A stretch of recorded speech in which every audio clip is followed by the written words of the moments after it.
Hi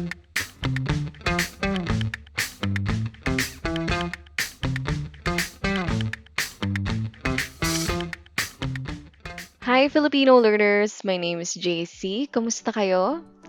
In today's video, I will be teaching you how to use I.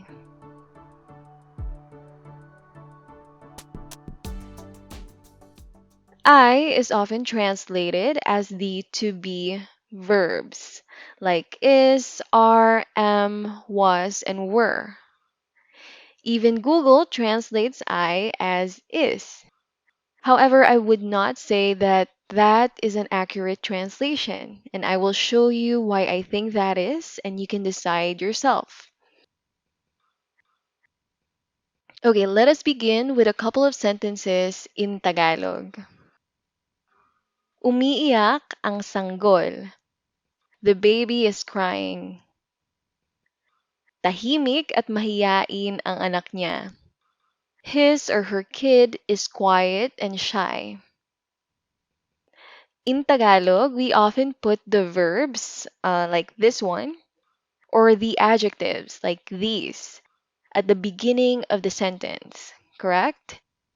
And then it is followed by the subject. In English, it is the opposite, because the subject goes first in English. So, where does I come in? In Tagalog, there is another way of saying these sentences, and that is, ang sanggol ay umiiyak. Ang anak niya ay tahimik at mahiyain. Notice that the position was inverted. This time, the subject went first, just like in English. And then we used I to separate the subject from the rest of the sentence. So that is the function of the word I in Tagalog. It's like an inversion marker. So you put it here to separate the subject from the rest of the sentence when the positioning is inverted. Okay, let us have a few more examples. Mahalaga ang pamilya. Family is important. Now, when using I, you can say, ang pamilya ay mahalaga. Again, the position was inverted and then we used I to separate the subject from the rest of the sentence. Isa pang halimbawa, nagsusulat ng kanta si Gigi. And then, if we're gonna use I, we say, si Gigi ay nagsusulat ng kanta. Nagluluto ng hipon ang nanay ko. My mother is cooking shrimp. But if we're gonna use I, we say, ang nanay ko ay nagluluto ng hipon.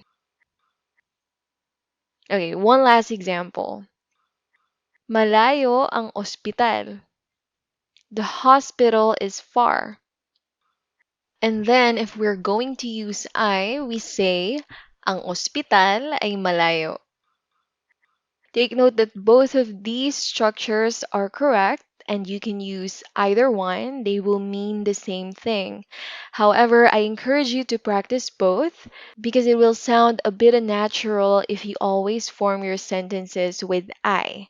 That is because in spoken Filipino, we use this structure much more often than this.